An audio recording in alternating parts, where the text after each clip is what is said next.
November 2nd, 1940. Bawdsey Research Station, Suffolk, England. Dr. Robert Watson leaned over the radar console, his eyes fixed on the glowing green screen. The blip, representing a formation of German Heinkel, He-111 bombers, was moving steadily toward London, 70 miles to the southwest. But beside that blip, something unusual appeared, a cluster of smaller echoes, spreading like a cloud, obscuring the bomber's exact position. Watt's gloved finger traced the cloud's edge. "It's working," he murmured. Behind him, Royal Air Force RAF officers leaned in, their faces tense. For weeks, they had tested this radar trick, a way to hide London from German bombers by flooding enemy radar with false signals. Now, in the middle of the Blitz, it was being put to the test. The fate of thousands of Londoners depended on whether the Germans would take the bait. The Blitz had begun in September 1940. For 6 weeks, German bombers had attacked London nightly, dropping incendiaries and high explosives on residential areas, factories, and infrastructure. By early November, over 12,000 Londoners were dead, and 20,000 homes had been destroyed. The RAF's fighter command was struggling to intercept the bombers. German pilots used radar to navigate and find targets, particularly on cloudy nights when visual bombing was impossible. The Nazi regime's radar system, codenamed Freya, could detect aircraft up to 120 miles away, giving bombers enough time to avoid RAF fighters and zero in on London. Watson Watt, the father of British radar, knew that if Germany's radar could be deceived, London could be saved. The solution was not to destroy German radar, but to blind it, to fill its screens with false echoes that made the city vanish and led bombers astray. This trick, later codenamed Window, would become one of WWII's most effective electronic warfare tools, a testament to British ingenuity in the face of overwhelming odds. The origins of Window trace back to 1939, when Watt's team at Bawdsey began studying how radar signals interacted with small objects. Radar works by sending out radio waves that bounce off aircraft, ships, or land, then returning to a receiver to form a blip on a screen. The size and shape of the blip reveal the target size and speed. But Watt wondered, what if small, lightweight objects could create blips that mimic aircraft? Could they flood enemy radar with so many false signals that real targets became impossible to track? Early tests used strips of aluminum foil, each 2 feet long, 1 inch wide, dropped from aircraft. When the foil hit the air, it fluttered down, reflecting radar waves in all directions. On a radar screen, each strip appeared as a small blip, similar to the echo of a single-engine fighter.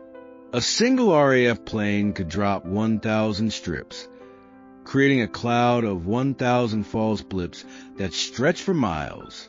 The first lab tests were promising.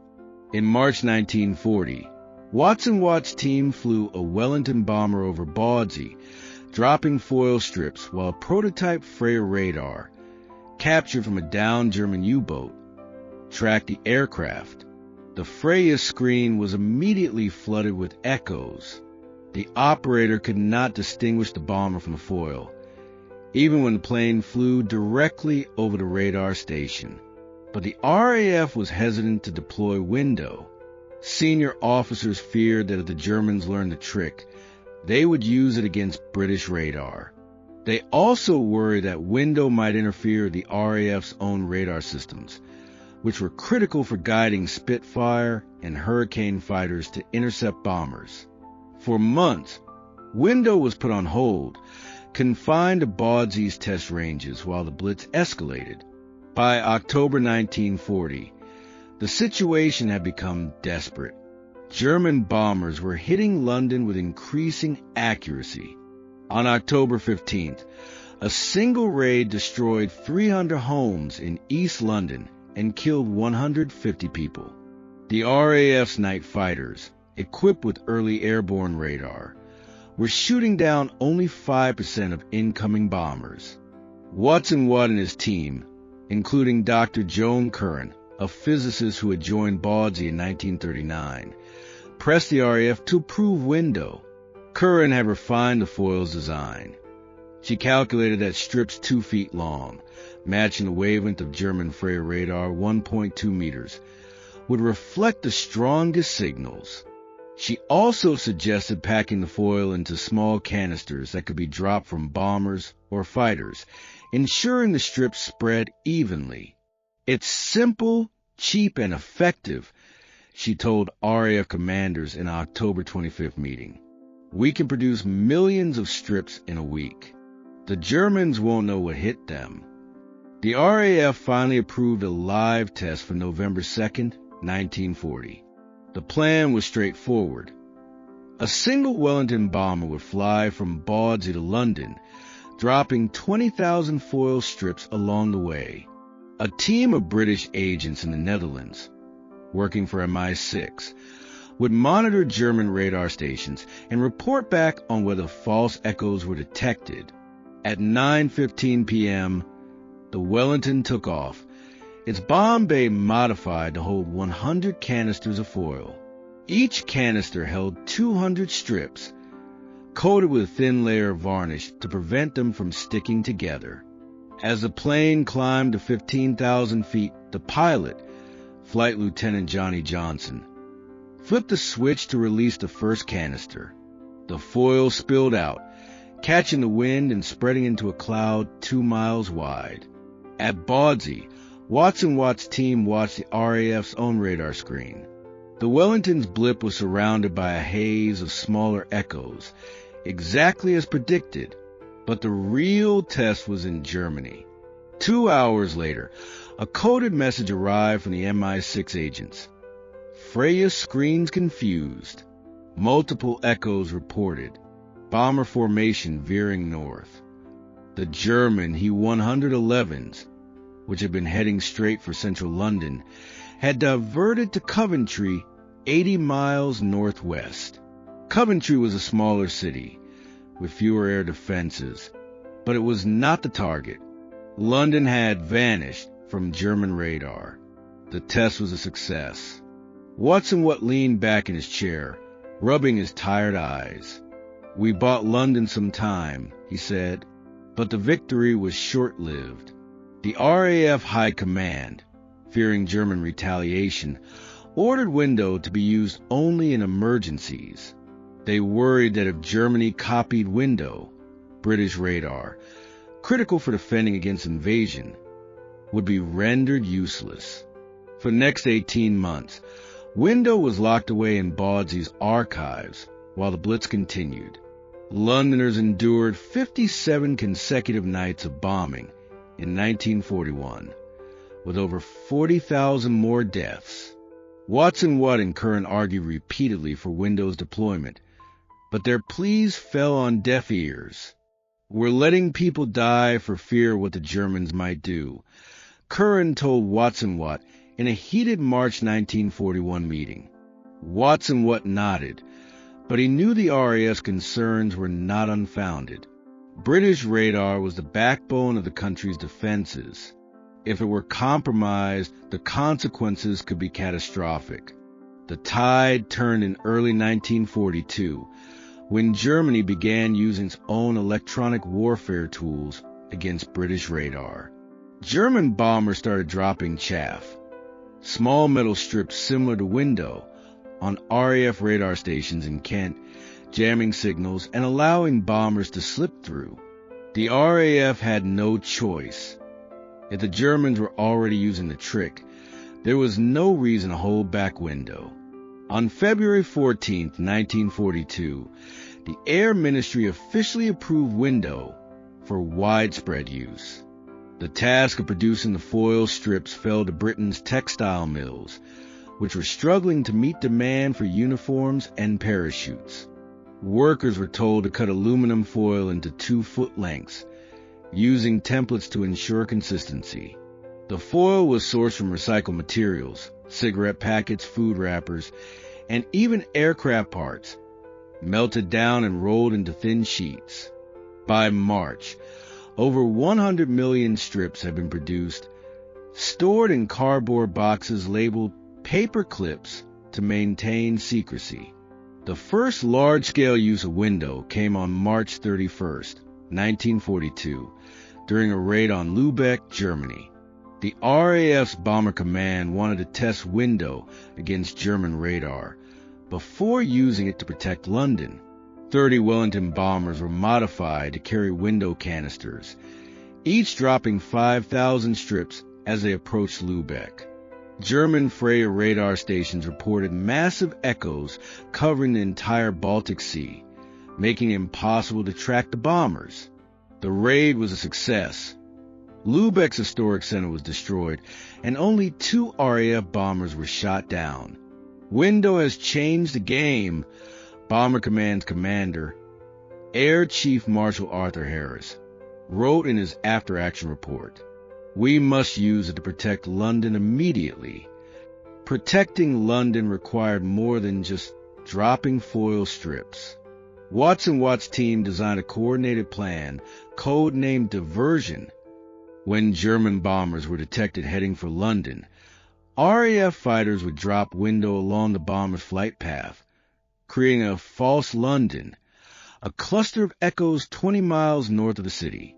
At the same time, ground-based transmitters would send out fake radar signals that mimicked the city's outline, reinforcing the deception. The goal was to make German radar operators believe the bombers were approaching London, when in reality, they were heading toward open countryside or small towns with minimal defenses. The first full deployment of diversion took place on April 18, 1942. A formation of 50 German Junkers Ju-88 bombers was detected flying toward London from the Netherlands. At 10 p.m., 6 RAF Spitfires took off from Northolt Aerodrome, each carrying 10 window canisters. They flew to a point 20 miles north of London, then dropped the foil. Within minutes, German radar screens showed a city-sized echo in that area. The Ju-88s altered course, heading for the false target. They dropped their bombs on the town of Hatfield, damaging a few factories but killing only 12 people, far fewer than a London raid would have caused. The RAF fighters, guided by unjammed British radar, intercepted the bombers as they withdrew, shooting down 7 Ju-88s. London vanished. One RAF intelligence officer wrote, "The Germans didn't even come close." The success of diversion led to refinements in Windows design. Curran's team discovered that varying the length of the foil strips could target different types of German radar. Freya radar used a 1.2 meter wavelength, so 2-foot strips worked best. But Germany's newer Würzburg radar used guide anti-aircraft guns, operated on a shorter 50-centimeter wavelength. To jam Würzburg, the team cut foil into 10-inch strips, which reflected the shorter waves. They also developed window bundles, clusters of strips tied together with thread that dissolved in the air, ensuring the foil spread evenly. By June 1942, window came in 3 sizes, each tailored to a specific German radar system. Production scaled up rapidly.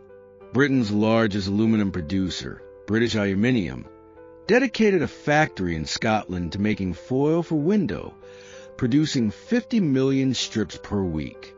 Workers, mostly women, since men were serving in the military, cut the foil by hand, using mechanical shears to speed up the process. The strips were packed into canisters made from recycled tin, each holding 500 strips. The canisters were painted black to blend in with aircraft interiors and labeled with code numbers to prevent accidental use. By the end of 1942, over 1 billion window strips had been produced, enough to cover the entire British Isles in a thin layer of foil. But Window faced challenges. The first was wind. On windy nights, foil strips would blow off course, making the false echoes too spread out to be effective. The team solved this by adding a small paperweight to each strip, just a tiny piece of cardboard that slowed its fall and kept it within the target area. The second challenge was German countermeasures. By mid-1942, German scientists had figured out that Window was made of aluminum foil. They developed filters for Freya radar that could distinguish between small echoes, foil, and large echoes, bombers or cities. But Watt's team adapted. They began dropping larger Window packets, clusters of 10 strips tied together, that created echoes the size of small bombers, fooling the filters. The cat-and-mouse game continued, with each side refining their technology to outdo the other. The most critical test of Window came during the Baby Blitz of 1944. After a lull in bombing, Germany resumed attacks on London in January 1944, using newer bombers like the Junkers Ju-188 and Heinkel He-177, which were faster and better armed. The Nazi regime also had a new radar system, codenamed Berlin, that could detect aircraft up to 150 miles away and filter out most false echoes. Watt's team responded with Super Window, strips of aluminum foil coated with a thin layer of copper, which reflected radar waves more strongly than pure aluminum. They also added small radio transmitters to some canisters, which sent out fake signals that mimicked the radar signature of London's docks. On February 13, 1944, a formation of 60 Ju-188 bombers attacked London, guided by Berlin radar. The RAF deployed Super Window. 12 Spitfires dropped 120,000 copper-coated strips, while ground transmitters sent out fake dock signals. German radar screens showed 2 Londons, one real, one false. The bombers split into 2 groups, with 30 heading for the fake docks and 30 for the real city. The group targeting the fake docks dropped their bombs on the River Thames, causing no damage. The group targeting the real city was intercepted by RAF fighters, which shot down 15 Ju-188s. Only 15 bombers reached London, killing 45 people, far fewer than the 200-plus deaths in a typical pre-Window raid. Super Window has saved us, the mayor of London wrote in a letter to Watts and Watt. The Germans can't find us anymore. Window's impact extended beyond London. It was used to protect other British cities, including Liverpool, Birmingham, and Manchester, during German raids. It was also used by the U.S. Army Air Forces, USAF, to protect its bombers during daylight raids on Germany. In 1943, the USAF adopted Window, renaming it Chaff, and used it during the bombing of Hamburg, dropping 2 million strips to blind German radar. The raid destroyed 60% of Hamburg and killed 40,000 Germans, but only 12 USAF bombers were shot down, thanks in large part to Chaff. By the end of the war, Chaff was used by every Allied Air Force, making it one of WWI's most widely deployed electronic warfare tools. But Window's success came with moral cost. When it was used to divert German bombers from London to smaller towns, those towns suffered. On May 3, 1942, a diverted raid on Peterborough killed 38 people and destroyed 100 homes. On July 11, 1943, bombers heading for London were led to Northampton, killing 52 people. Watts and Watt and his team were aware of this. "We're not saving lives, we're moving them," Curran told a colleague in 1943. But the RAF argued that diverting raids to smaller towns was necessary to protect London's industrial capacity, which was critical to the war effort. London produced 30% of Britain's weapons and 20% of its aircraft, If it were destroyed, Britain's ability to fight would collapse. The moral calculus was grim but unavoidable. After the war, Windows' role in the Blitz was largely overlooked. It was overshadowed by more dramatic weapons like the Spitfire, the Lancaster bomber, and the atomic bomb. Watson Watt was knighted for his work on radar, but Window was rarely mentioned in his memoirs. Curran, who later became a leading physicist in nuclear research, never spoke publicly about her role in designing the foil strips. The technology was declassified in 1947, but it was not until the 1970s that historians began to recognize Window's impact. Archival records revealed that Window had reduced London's bombing casualties by 40% between 1942 and 1944, saving an estimated 20,000 lives. It had also forced Germany to divert resources to developing countermeasures, taking away from other weapons programs like the V1 and V2. Today, Window, or chaff, remains a critical tool in electronic warfare. Modern militaries use it to protect aircraft, ships, and ground forces from radar-guided missiles. The basic design has changed. Modern chaff uses aluminum-coated glass fibers instead of foil, and it is deployed from automated systems rather than by hand. But the principle is the same. Flood enemy radar with false signals to avoid detection.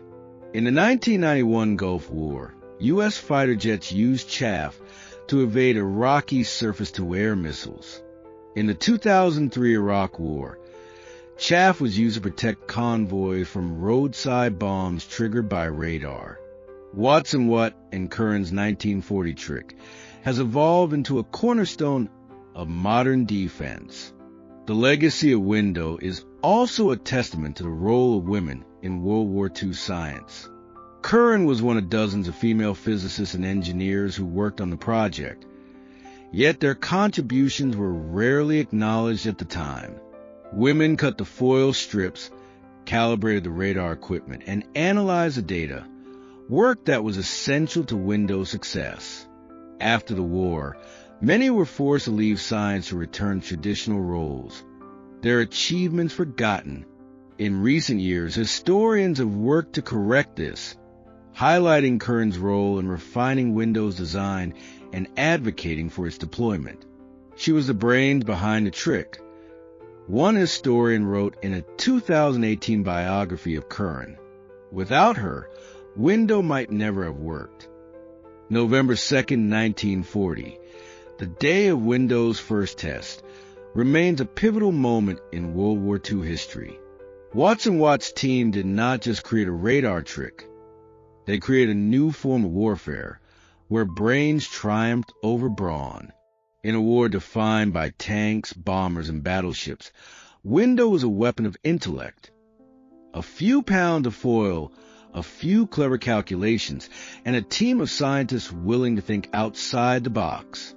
It proved that even in the darkest hours, ingenuity could be as powerful as firepower. As we look back on Window, we are reminded of the importance of adaptability in war. The British did not have more bombers or more fighters than Germany, but they had something equally valuable: the ability to innovate. They took a simple material, aluminum foil, and turned it into a weapon that saved thousands of lives. They turned Germany's greatest strength, its radar system, into a weakness. Window's story is not just about World War II. It is about human creativity in the face of crisis. It shows that when we are forced to think differently, we can achieve things we never thought possible. In the end, Window did more than make London vanish from German bombers. It made the world see the power of electronic warfare. It paved the way for modern radar, GPS, and cybersecurity. It reminded us that the most effective weapons are not always the biggest or the most expensive. Sometimes, they are the ones that make the enemy look in the wrong place. The foil strips that fluttered over England in 1940 were small, but their impact was enormous. They were a symbol of hope in a dark time, and a legacy that continues to protect us today.